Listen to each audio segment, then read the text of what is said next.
బీహార్ ఎన్నికల్లో మొదటి దశ నవంబర్ 6న 18 జిల్లాలోని 121 స్థానాలకు పోలింగ్ జరగనుంది.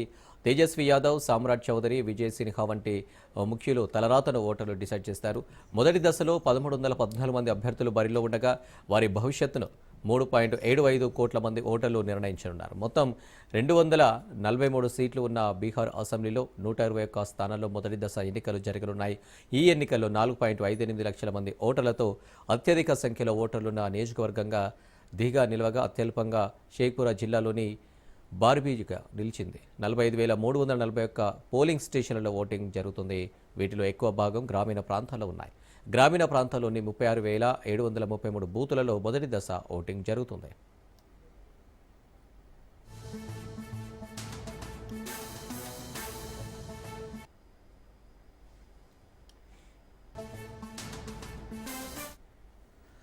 ఛత్తీస్గఢ్లో మావోయిస్టుల ఎయిర్వేత ఆపరేషన్ ముమ్మరంగా సాగుతుంది. బీజాపూర్ జిల్లాలోని దట్టమైన అటవీ ప్రాంతంలో భద్రతా బలగాలకు మావోయిస్టులకు మధ్య జరిగిన భారీ ఎన్కౌంటర్లో 3 మావోయిస్టులు మరణించినట్టు తెలుస్తుంది. తెలంగాణ సరిహద్దుకు సమీపంలోని తార్లగూడ ప్రాంతంలో ఈ ఎదురుకాల్పులు చోటు చేసుకున్నాయి.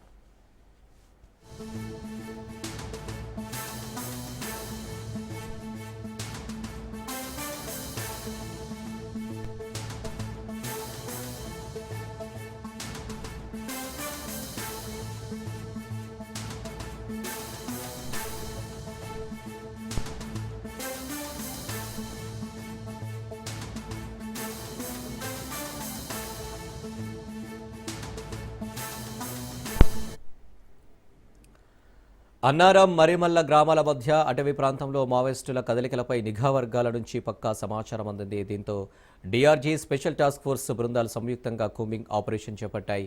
ఈ క్రమంలో భద్రతా బలగాలకు మావోయిస్టులు తారసపడడంతో ఇరు వర్గాల మధ్య కాల్పులు మొదలయ్యాయి. ఈ ఆపరేషన్లో 3 మావోయిస్టుల మృతదేహాలను, కొన్ని ఆయుధాలను స్వాధీనం చేసుకున్నట్లు పోలీసు వర్గాలు తెలిపాయి.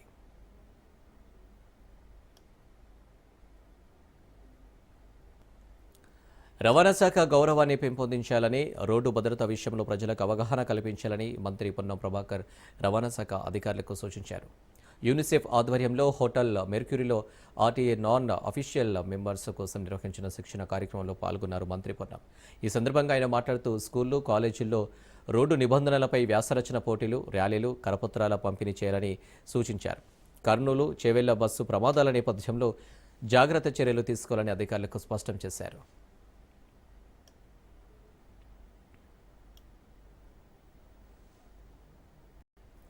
కార్తీక పౌర్ణమి పర్వదినం పురస్కరించుకొని సంగారెడ్డి రామ్ మందిర్లో దీపోత్సవం కార్యక్రమం జరిగింది. రామ్ మందిర్ ఆలయ ఆవరణలో ప్రత్యేక దీపాలంకరణ కార్యక్రమం జరిగింది. ఈ సందర్భంగా ఆలయాన్ని సందర్శించి కార్తీక దీపాలు వెలిగించారు కాంగ్రెస్ సీనియర్ నేత జగ్గారెడ్డి. కార్తీక దీపకాంతులతో రామ్ మందిర్ శోభయమానంగా మారింది.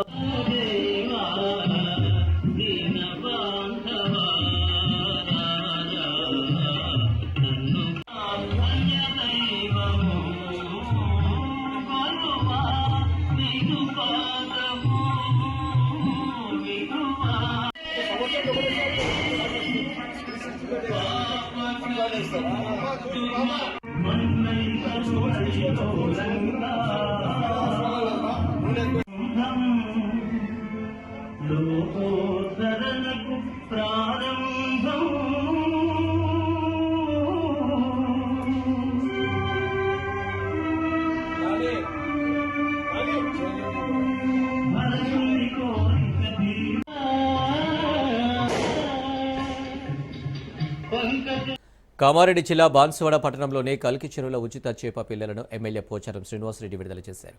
ఈ సందర్భంగా పోచారం మాట్లాడుతూ మత్స్యకారులు స్వశక్తితో ఆర్థికంగా ఎదగాలన్నారు. మత్స్యకారులను ఆదుకోవాలని, వారి ఆర్థిక పరిస్థితులను మెరుగుపరచాలనే సంకల్పంతో రాష్ట్రంలోని 26,000 చెరువుల్లో చేప పిల్లలను విడుదల చేస్తున్నామన్నారు. ఇక ఈ కార్యక్రమంలో జిల్లా అదనపు కలెక్టర్ విక్టరీ, జిల్లా మత్స్యశాఖ అధికారులు తదితరులు పాల్గొన్నారు.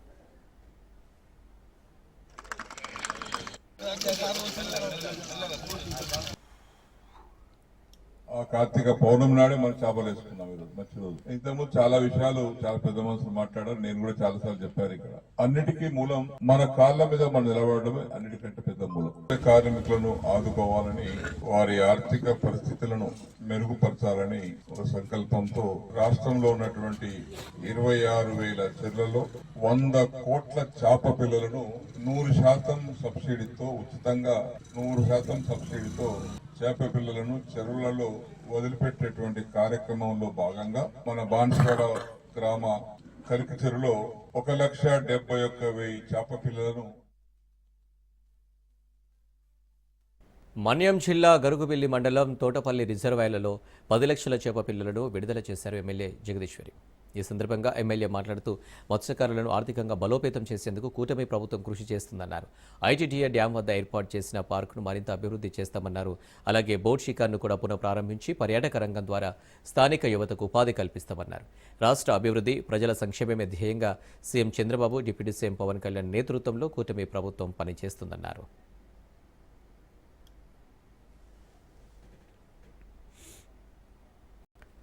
జయశంకర్ భూపాలపల్లి జిల్లా పలిమెల మండలంలో సుడిగాలుల బీభత్సం సృష్టించాయి. లింగలగడ్డలో ఒక్కసారిగా భారీ సుడిగాలులు వీచాయి. దీంతో స్థానికులు భయాందోళనకు గురయ్యారు. అడవిలోని సుమారు 2 ఎకరాలలో చెట్లు నేలకరుగాయి. అడవిలోని చెట్లు, పత్తి, మిర్చి పంటలు దెబ్బతిన్నాయి. గతేడాది మేడారం అడవుల్లో సుడిగాలులు మాదిరిగా భారీ గాలులు వీచాయి.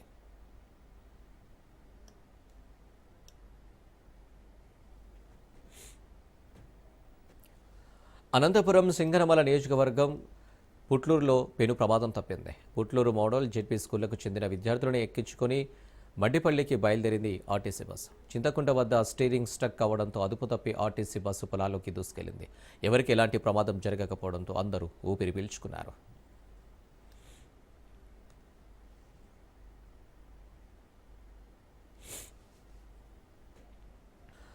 ఏపీలో ఏసీబీ అధికారులు దాడులు నిర్వహిస్తున్నారు. రాష్ట్ర వ్యాప్తంగా ఒకేసారి 120కి పైగా ప్రాంతాల్లో ఏసీబీ సోదాలు జరుగుతుండడం కలకలం రేపుతోంది. విశాఖ, అన్నమయ్య, కోనసీమ, ఏలూరు, కడప, తిరుపతి, ఒంగోలు, విజయవాడతో పాటు పలు జిల్లాల్లో ఏసీబీ దాడులు జరుగుతున్నాయి. సబ్ రిజిస్టర్ ఆఫీసులపై వచ్చిన ఫిర్యాదులతో ఏసీబీ అధికారులు దాడులు చేస్తున్నారు.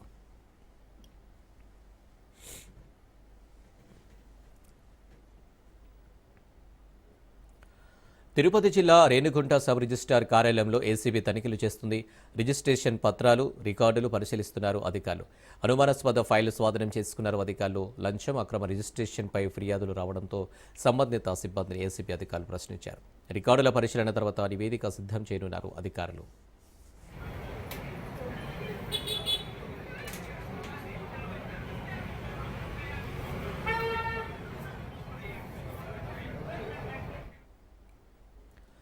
ఎన్టీఆర్ జిల్లాలోని ఇబ్రహీంపట్నం, ప్రకాశం జిల్లాలోని ఒంగోలు, విజయనగరం జిల్లాలోని భోగాపురం, సత్యసాయి జిల్లాలోని చిలమత్తూరు, విజయవాడ, నంద్యాల, ఆలగడ్డ, గుంటూరు, నర్సరావుపేటలోని సబ్ రిజిస్ట్రార్ కార్యాలయాలు ఏసీబీ తనిఖీలు చేస్తుంది.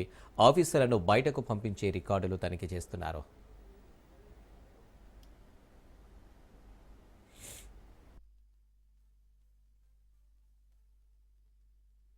ఇప్పుడు ఇబ్రహీంపట్నం ఎస్ఆర్ఓ ఆఫీస్ మీద 50 అభిప్రాయాల మీద ఉన్నతాధికారుల ఆదేశాల మేరకు ఇక్కడ సర్ప్రైజ్ చెక్ చేసి ఏమన్నా ఏం జరుగుతుందో, నేను అవినీతి జరుగుతుందని పేపర్ వచ్చి అన్ని జరుగుతున్నా సర్ప్రైజ్ చెక్ చేయమన్నారు.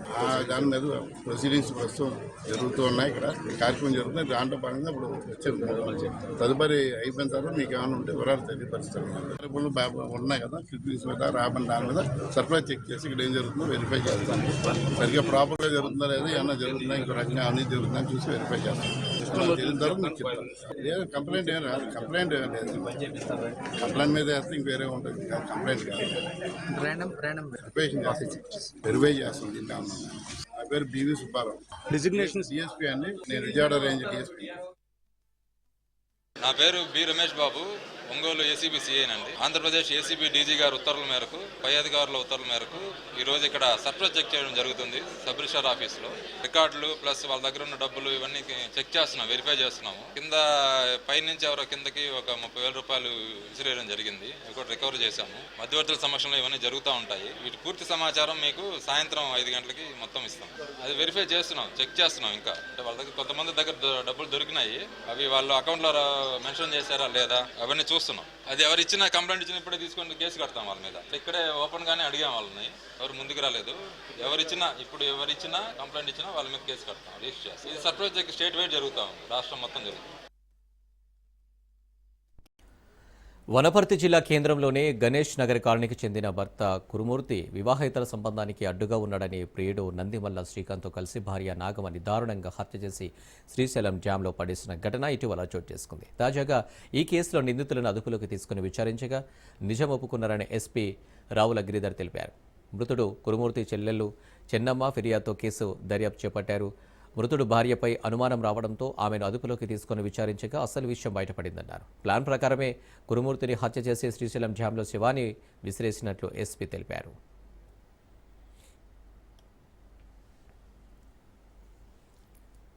సోదరుడు కనబడట్లేదని చెన్నమ్మ కంప్లైంట్ ఇచ్చింది, కానీ అతని భార్య ఎక్కడ కూడా నోరు మెదపట్లేదని చెప్పి ఆ సందేహంతో ఆమె తీసుకొచ్చి ఇంటరాగేట్ చేయడం జరిగింది. అప్పుడు కొన్ని విషయాలు బయటపడ్డాయి. ఏంటంటే కురుమూర్తి చనిపోయిన వ్యక్తి మిస్సింగ్ పర్సన్ యొక్క భార్య నాగమణి, కేకుల నాగమణికి మరియు ఈ బుల్లెట్ శ్రీకాంత్ అలియాస్ నందిమల్ల శ్రీకాంత్కు అక్రమ సంబంధం ఉన్నదని విషయం తెలియదు. దీనిలో తమ సంబంధానికి అడ్డుగా ఉండడానికి ఉద్దేశంతో ఈ మన శ్రీకాంత్ విచిత్రంగా నాగమణి యొక్క కూతురుతో కూడా కొద్దిగా ప్రేమాయణం గడిపినట్టుగా మనకు తెలిసింది. సో ఈ రెండు కారణాల వల్ల తనకు అడ్డుగా వస్తున్నాడని చెప్పేసి శ్రీకాంత్ మరియు నాగమణి ఇద్దరు కలిసి కేకుల కురుమూర్తి గారిని మధ్యాహ్నం పూట 25వ తారీఖు మధ్యాహ్నం పూట టవల్ ముఖానికి వేసి పట్టుకోగా ఈ శ్రీకాంత్ గొంతు నుండి చంపడం జరిగింది. తర్వాత డెడ్ బాడీని డిస్పోజ్ చేస్తా వీళ్ళు శ్రీశైలం డ్యామ్ మీదకి వెళ్ళి అక్కడి నుండి కృష్ణానదిలో విసిరివేయడం జరిగింది. ఈ విషయం మనము తెలుసుకొని నిన్న మన ఇన్స్పెక్టర్ గారి ఆధ్వర్యంలో అందరూ కలిసి శ్రీశైలం వెళ్ళి అక్కడ ఐడెంటిఫై చేయడం, postmortem.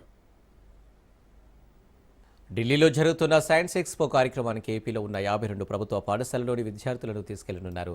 Sarva Shiksha Abhiyan science city ఆధ్వర్యంలో ఈ ఎక్స్పో నిర్వహిస్తున్నారు. విద్యార్థులు అవగాహన పెంచేందుకు ఏపీ నుంచి విద్యార్థులను తీసుకెళ్లనున్నారు. ప్రతి జిల్లాకి చెందిన ప్రభుత్వ పాఠశాలలో 2 విద్యార్థులు వెళ్లనున్నారు. ఈ సందర్భంగా విద్యార్థులు మొదటిసారి విమానంలో ప్రయాణం చేయడం పట్ల ఆనందం వ్యక్తం చేస్తున్నారు.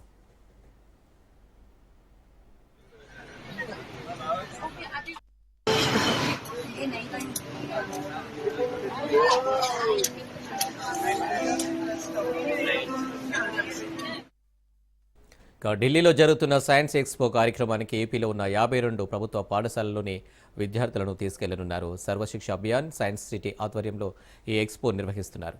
విద్యార్థులు అవగాహన పెంచేందుకు ఏపీ నుంచి విద్యార్థులని తీసుకెళ్లనున్నారు. ప్రతి జిల్లాకి చెందిన ప్రభుత్వ పాఠశాలలో 2 విద్యార్థులు వెళ్లనున్నారు. ఈ సందర్భంగా విద్యార్థులు మొదటిసారి విమానంలో ప్రయాణం చేయడం పట్ల ఆనందం వ్యక్తం చేస్తున్నారు. రోడ్లపై తాను చేసిన వ్యాఖ్యలను బీఆర్ఎస్ తప్పుడు ప్రచారం చేస్తుందని అన్నారు ఎంపీ కొండా విశ్వేశ్వరరెడ్డి. వంకర రోడ్లు తొలగించి మలుపులు తగ్గించాలని చెప్పడమే తన ఉద్దేశమని తెలిపారు. ఎంపీగా చేవెళ్ల ప్రాంతాన్ని అభివృద్ధి చేశానని చెప్పారు. చేవెళ్ల హైవే విస్తరణ చేయడంతో పాటు మలుపులు తగ్గించాలని అంటున్న ఎంపీ కొండా విశ్వేశ్వరరెడ్డితో మా ప్రతినిధి రాజు ఫేస్ టు ఫేస్. ఎక్కువ గుంతలు ఉంటే తక్కువ ప్రమాదాలు జరుగుతాయి, వాహనాలు నెమ్మదిగా వెళ్తాయని కొండా విశ్వేశ్వరరెడ్డి చేసినటువంటి కామెంట్స్ వెనక ఉన్నటువంటి అర్థం ఏంటి, ఎందుకు ఆ కామెంట్స్ చేయవలసి వచ్చింది అనేది తెలుసుకునేటటువంటి ప్రయత్నం చేద్దాం. ప్రస్తుతం మనతో పాటు ఎంపీ కొండా విశ్వేశ్వరరెడ్డి ఉన్నారు, వారిని అడిగి తెలుసుకుందాం. మొట్టమొదలు నేను సోషల్ మీడియాలో కామెంట్ చేయలేదు, ఎక్కడ కూడా కామెంట్ చేయలేదు. ఇక్కడనే ప్రెస్ కాన్ఫరెన్స్ పెట్టి అర్ధగంట వివరంగా చెప్పినాను. చరిత్ర నిజాం కాలం నుంచి స్వాతంత్రం వచ్చినాక ఈ హైవే అలొకేట్ అయినాక 2016లో అక్విజిషన్, తర్వాత ఇప్పుడు ఎన్జీటీ కేసు, తర్వాత ఇప్పుడు ఎన్జీటీ కేసు కొట్టేసింది. ఇప్పుడు డెవలప్మెంట్ గురించి అన్నీ కూడా చెప్పినాను వివరంగా. నేను కామెంట్ ఎక్కడ చేయలేదు. దాంట్లో ఎడిట్ చేసి కట్ చేసి ఏదో ఈ టీఆర్ఎస్ వాళ్ళు ఎవరైతే వాళ్ళే దొంగలో వాళ్ళ వల్లనే అయిందో 2016లో ఇది శాంక్షన్ అయింది, వాళ్ళు ప్రభుత్వం నుండే 10 ఏండ్లు 6 ఏండ్లు డిలే చేసి 2022లో అక్విజిషన్ 6 ఏండ్లు వాళ్ళు డిలే చేసింది. దాని తర్వాత ఎన్జీటీ కేసు వల్ల డిలే అయింది. కానీ నేను మీరు మొత్తం వీడియోస్ చూడండి. ఇది వంకర తింకర స్టేట్ హైవేను భూస్వీకరణ చేసేది కేంద్ర ప్రభుత్వం, డబ్బులు ఇస్తే వీళ్ళు చేస్తారు. అది వంకర తింకర దాన్నే పక్కకు వాళ్ళ రియల్ ఎస్టేట్ లబ్బా లేకుంటే ఏందో తెలియదు, అయితే ఆ వంకర తింకర దాన్నే వెడల్పు చేసిండ్రు. అంటే ఇటుపక్క అటుపక్క భూమి కొన్నారు, కొని హైవే పెట్టాలంటే గట్లే పెట్టాలి. ఆ వంకర తింకర ఉంటే అది డేంజరస్. గుంతల మాటలు మాట్లాడి నేను వంకర తింకర హైవేస్ ఉంటే అది డేంజరస్. ఇప్పుడు కొత్త కార్లల్లో 100 కిలోమీటర్లు పోతారు, హైవే అయితే 150 కిలోమీటర్ల స్పీడ్ మీద పోతారు. అది వంకర హైవే, నున్నగా వంకర హైవే ఉంటే 150 కిలోమీటర్లు తప్పనిసరిగా పోతారు అండ్ యాక్సిడెంట్స్ ఎక్కువైతాయి. అందుకే కొంచెమన్నా సోయి ఉండాలి. ఇదా సమయం. దీని రాజకీయాల కొరకు, ఎలక్షన్స్ కొరకు మాట్లాడుతున్నారు టీఆర్ఎస్. వాళ్ళ వల్లనే అయింది అండ్ తప్పులు వాళ్ళయే. గుంతల గురించి కూడా చెప్తా. అండ్ ఇప్పుడు కూడా ఈ ఇప్పుడు కాదని ఎలక్షన్స్ అయిపోగానే, అప్పటి వరకన్నా ఇప్పుడేమో ఎలక్షన్స్ మనసులో పెట్టుకొని మాట్లాడుతున్నారు. ఇది ఇంకా 2-3 ప్రమాదాలు ఉన్నాయి. ఇవి తప్పు సరిదిద్దకుంటే ఇంకా ఎక్కువ మంది చచ్చిపోతారు. మీరు అందరూ కూడా, నేను బీజేపీ ఎంపీను, నితిన్ గడ్కరీ గారు తెలుసు, ప్రసాద్ కుమార్ గారికి, సవితా ఇంద్రారెడ్డి గారికి, కాళే యాదయ్య, రత్నం గారికి, రామ్మోహన్ రెడ్డి గారికి, మనోహర్ రెడ్డి గారికి, అందరు కూడా, మహేశ్వర్ రెడ్డి గారు అందరు కూడా రాండ్రి నితిన్ గడ్కరీ దగ్గర పోదాము. ఆ కేసీఆర్ కొడుకు ప్రభుత్వం ఉంది కదా, టీఆర్ఎస్ ఇప్పుడు పేరు మార్చుకున్న బీఆర్ఎస్ పార్టీ, వాళ్ళు ఏం చేసిండ్రు? డబ్బులు లేకనా, కాళేశ్వరంలో కుమ్మరిచ్చా, ఏం చేసిండ్రో లేకుంటే కాంట్రాక్ట్ల కొరక? సాధారణంగా రోడ్ వేస్తే స్టేట్ అన్నా నేషనల్ వేస్తే ఇంకెక్కువ ఉంటాయి, కానీ 6-7 ఏళ్ళు ఉంటాయి. వీళ్ళు రోడ్ వేస్తారు, మళ్ళీ 3 ఏళ్ళకి ఇంకో రోడ్ వేస్తారు, మళ్ళీ 3 ఏళ్ళకి ఇంకో రోడ్ వేస్తారు. ఎందుకంటే గ్యాంగ్ మెన్ అనే ఉంటారు. ట్రైన్ పట్టాలను మెయింటైన్ చేసే గ్యాంగ్ మెన్, అంటే కంకర పోతే పారతోటి గుంచుతారు. అట్లే రోడ్లకు కూడా R&B డిపార్ట్మెంట్లో గ్యాంగ్ మెన్ ఉండేది. ఆ గ్యాంగ్ మెన్ను తీసేసాడు కేసీఆర్.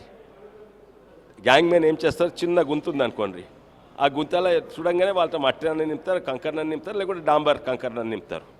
నింపితే ఆ చిన్న గుంతగానే ఉంటుంది, మళ్ళీ పోతే మళ్ళీ నింపుతుంటారు.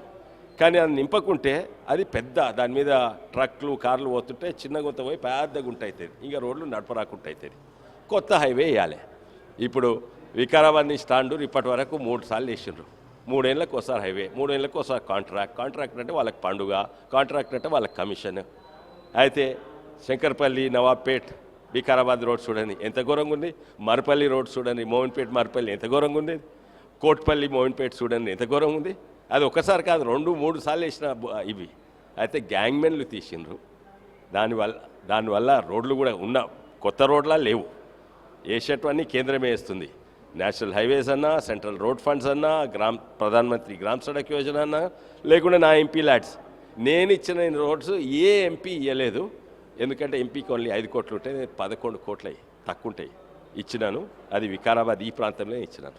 పూర్తి స్థాయిలో కూడా అటు కొండా విశ్వేశ్వరరెడ్డి చెప్తున్నటువంటి మాట, ఆ వంకర టింకర రోడ్లు గురించే నేను ప్రస్తావించాను తప్ప గుంతలు ఎక్కువగా ఉంటే ప్రమాదాలు తగ్గుతాయి అనేది నేను ఎక్కడ చెప్పలేదు అనేది కూడా వారు చెప్తున్నటువంటి పరిస్థితి అయితే ఉంది. కెమెరా పర్సన్ వరుణ్తో రాజు. కార్తీక పౌర్ణమి సందర్భంగా మహబూబాబాద్ జిల్లా సీరోల్ మండలంలోని కందరిగుట్ట భక్తులతో కిటకిటలాడుతుంది. కందగిరి పర్వతంపై వెలిసిన శ్రీ లక్ష్మీ నరసింహస్వామిని దర్శించుకునేందుకు భక్తులు బారులు తీరారు. కార్తీక పౌర్ణమి జాతర ప్రారంభం కావడంతో స్వామివారిని దర్శించుకున్నారు మాజీ మంత్రి సత్యవతి రాథోడ్. స్వామివారిని దర్శించుకున్న ఆమె ప్రత్యేక పూజలు నిర్వహించి మొక్కులు చెల్లించుకున్నారు. అధిక సంఖ్యలో భక్తులు తరలివస్తుండటంతో ఆ ప్రాంతం జనసంద్రంగా మారింది.